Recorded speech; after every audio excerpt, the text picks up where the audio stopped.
मस्जिद नबवी के इंजीनियर ने क्या मौजज़ा देखा कि सुभान अल्लाह कहने पर मजबूर हो गया। प्यारे साथियों, वो इंजीनियर जिसे मस्जिद नबवी की तामीर के दौरान अल्लाह की कुदरत का एक ऐसा मंजर देखने को मिला जिसने उसका दिल भी हिला दिया और सुनने वालों के ईमान को भी ताजा कर दिया। ये वाकया एक ऐसे शख्स का है जिसका नाम डॉक्टर मोहम्मद कमाल इस्माइल था। वो मिस्र के रहने वाले थे और अपनी जहानत, सादगी और दीनदारी की वजह से मशहूर थे। बचपन से ही इनकी जहानत सबको नजर आने लगी थी। कम उम्री में ही इन्होंने अपनी तालीम मुकम्मल कर ली और इंजीनियरिंग के मैदान में बहुत बड़ा नाम पैदा किया। इन्होंने यूरोप की बड़ी यूनिवर्सिटियों से आला तालीम हासिल की और इस्लामी तर्ज तामीर पर बहुत अहम प्रोजेक्ट मुकम्मल किए। इनकी काबिलियत और ईमानदारी देखकर सऊदी हुकूमत ने इन्हें हरमैन शरीफैन यानी मस्जिदुल हराम और मस्जिद नबवी की तौसी और तामीर की निगरानी की जिम्मेदारी सौंपी। ये जिम्मेदारी दुनिया की सबसे बड़ी जिम्मेदारियों में से एक थी, क्योंकि ये कोई आम इमारत नहीं थी बल्कि अल्लाह के घर और रसूलुल्लाह सल्लल्लाहु अलैहि वसल्लम की मस्जिद की खिदमत थी। हैरानकुन बात यह है कि डॉक्टर कमाल इस्माइल ने इस काम के बदले 1 रुपया भी लेने से इनकार कर दिया। उनका कहना था कि मैं अल्लाह के घर की खिदमत के बदले दुनिया का पैसा कैसे ले सकता हूं। वो कहते थे कि कयामत के दिन अगर अल्लाह ने पूछ लिया कि तुमने मेरे घर की खिदमत के बदले दुनिया का फायदा क्यों लिया, तो मैं जवाब क्या दूंगा। यही वजह थी कि वो बहुत सादा जिंदगी गुजारते थे। इन्हें शोहरत पसंद नहीं थी।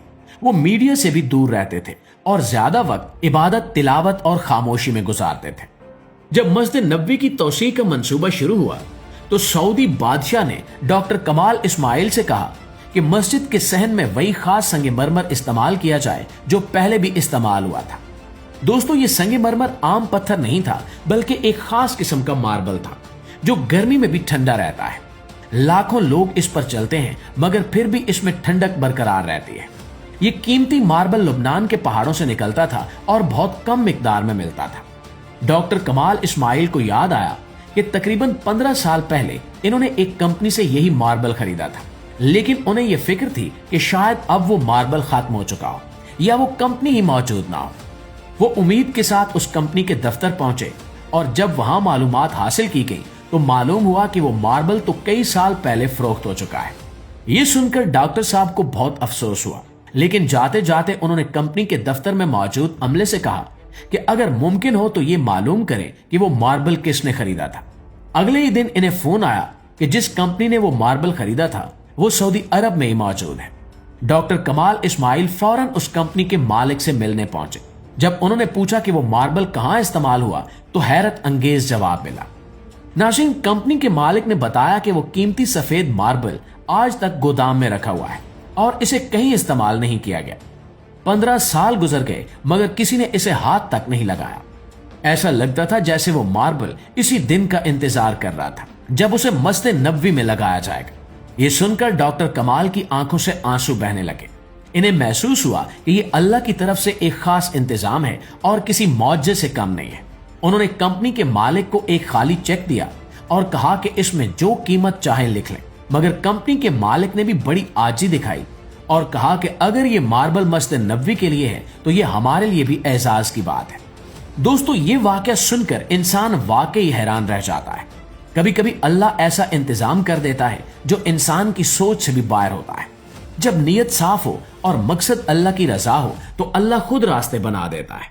यही वजह है कि मस्जिद नबवी की तामीर सिर्फ पत्थरों और ईंटों का काम नहीं है बल्कि ईमान, इखलास और मोहब्बत की कहानी है। ये वही मस्जिद है जिसकी बुनियाद खुद रसूलुल्लाह सल्लल्लाहु अलैहि वसल्लम ने अपने मुबारक हाथों से रखी थी। जब आप सल्लल्लाहु अलैहि वसल्लम मदीना तशरीफ लाए तो आपकी ऊंटनी एक जगह जाकर रुक गई और उसी जगह को मस्जिद के लिए मुंतखब किया गया।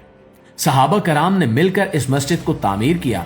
बाद में खुलफाए राशिदीन ने भी इसी अंदाज में इसकी तौसी की ताकि मस्जिद की असल रूह बरकरार रह सके।